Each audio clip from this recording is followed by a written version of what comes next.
नमस्कार बच्चों। ओके, तो चलिए आज हम लोग पढ़ने वाले हैं क्वेश्चन नंबर 1.9। ओके, 1.9 जो कि आपकी एनसीईआरटी एक्सरसाइज का ना पेज नंबर 32 पे है। ओके, और लेक्चर नंबर है 83। ओके, जो भी बच्चे नए हैं तो कृपया रिक्वेस्ट करूंगा, यदि आप चैनल पर नए हैं तो प्लीज चैनल को सब्सक्राइब, लाइक और शेयर कर लीजिए। और हाँ, यदि पिछले लेक्चर्स को आपने नहीं देखा है तो सबसे पहले तो वो देख लीजिए, उसके बाद आगे बढ़िए। ओके, क्योंकि जब देख लेंगे तो कॉन्सेप्ट आपका क्लियर रहेगा तो चीजें बहुत आसान हो जाएंगी समझने में। और हाँ, एक और हम्बल रिक्वेस्ट करूंगा, साथ में नोटबुक और पेन जरूर रखिएगा और कहीं एकांत में बैठ करके देखिए और समझिए। ओके, तो चलिए, जैसा कि मैंने प्रॉमिस किया था, सारे क्वेश्चंस को कराऊंगा आपके इन टेक्स्ट क्वेश्चंस और एनसीईआरटी एक्सरसाइज जो भी हैं। आपके किताबों के अंदर भी क्वेश्चन दिए वो भी हल कर चुके हैं, और थ्योरी पार्ट यानी लगभग फर्स्ट चैप्टर कंप्लीट हो चुका है।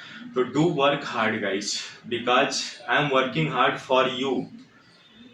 Okay, understand?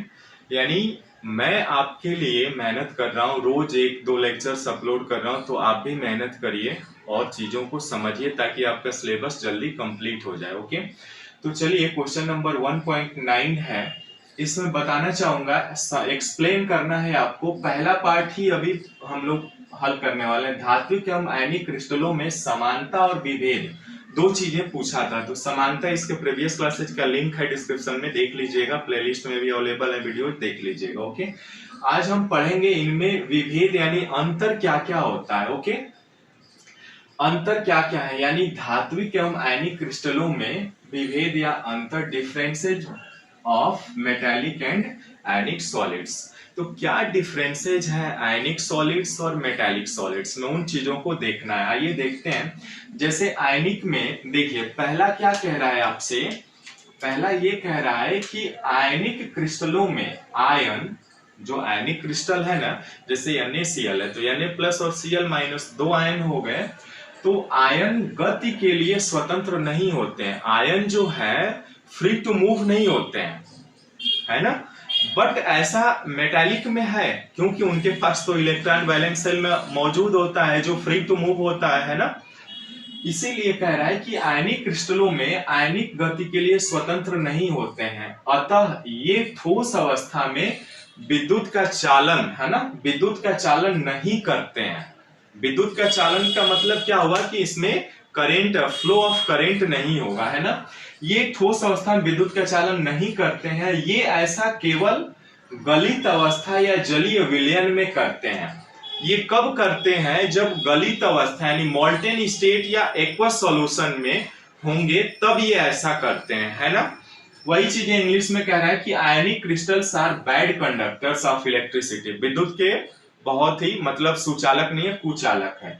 In solid state as ions are not free to move. और आप जानते भी ये सॉलिड है तो इनसे, इनमें जो आयन होगा, इनके कण जो है वो फ्री टू मूव होगा क्या? नहीं होगा, not too free to move होगा। Okay, they can conduct electricity only in molten state. ये इलेक्ट्रिसिटी कब प्रदर्शित करते हैं? जब ये मोल्टेन स्टेट अथवा एक्वस सॉल्यूशन होगा तब। ओके, इस स्थिति में तो पहला डिफरेंस ये हुआ। आइए अब धात्विक में देख लेते हैं। धात्विक में क्या होगा कि धातुओं में संयोजी इलेक्ट्रॉन, जो वैलेंस सेल होगा, जैसे मान लीजिए Na है तो Na के लास्ट में वैलेंस सेल में +1 इलेक्ट्रॉन होता है।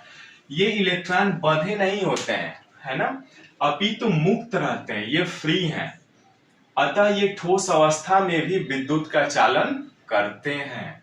वही इंग्लिश में कह रहा है, metallic crystals are good conductors of electricity in solid state as electrons are free to move, यानी स्वतंत्र होते हैं गति करने के लिए। ओके, सीबीएसई बोर्ड और यूपी बोर्ड दोनों बोर्ड के बच्चे देख सकते हैं, क्योंकि हिंदी और इंग्लिश दोनों में लेकर के चल रहे हैं ताकि आसान हो आपके लिए। ओके, और देखिए, हिंदी वाले मीडियम के लिए एक स्पेशल बात कहूंगा कि यदि आप इंग्लिश को ध्यान में रखेंगे ना थोड़ा थोड़ा भी, तो कॉन्सेप्ट्स बहुत अच्छे से क्लियर हो जाते हैं। ओके, जैसे निबिड़ संकुलन, तो ये तो थोड़ा सुनने में अजीब, लेकिन क्लोज पैकिंग बोल दे तुरंत आपके माइंड में आ जाएगा, वैसे ही इसीलिए ये दोनों चीजें हैं। अब दूसरा देखिए, आयनिक जो बॉन्ड होता है वो स्थिर वैद्युत आकर्षण के कारण प्रबल होता है। आयनिक बॉन्ड जो Na+ और Cl- के बीच जो बॉन्ड का फॉर्मेशन होता है ना, वो काफी प्रबल होता है। किसके कारण होता है? क्योंकि इलेक्ट्रोस्टैटिक फोर्स ऑफ अट्रैक्शन बहुत ज्यादा होता है। ओके, लेकिन धात्विक में क्या होता है? देखिए, धात्विक बंध दुर्बल भी हो सकता है, देखिएगा, कमजोर भी होगा और प्रबल भी हो सकता है। अब ये डिपेंड किस पे करेगा?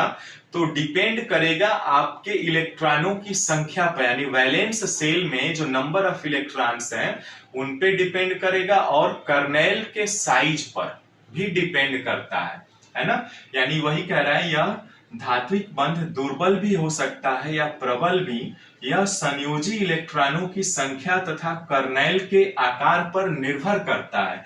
यानी मेटालिक बॉन्ड में बी स्ट्रॉन्ग और weak depending upon the number of valence electron and the size of the kernels. Okay, तो ये दो चीजें डिफरेंसेज हैं इनके बीच, काफी पूछ लेता है क्वेश्चंस, तो इन चीजों को ध्यान में रखिएगा और चीजों को नोट डाउन करिएगा। ओके, तो इस तरह से आपका ये पहला पार्ट कंप्लीट होता है। अब नेक्स्ट वीडियो में हम लोग ये दूसरा पार्ट कंप्लीट करेंगे। ओके, छोटे छोटे वीडियोज में डिलीवर करूंगा, मैंने प्रॉमिस भी किया था। क्वेश्चंस हैं छोटे छोटे। ओके, तो टाइम जैसे मिलता है वैसे आपको मैं डिलीवर करता हूँ। ओके, ठीक है, तो इसका स्क्रीनशॉट ले लीजिए। फिलहाल क्लियर दिख रहा है ना? एक बार मैं देख लेता हूँ। ओके, दिख रहा है? ओके, ठीक है, लिख लीजिए।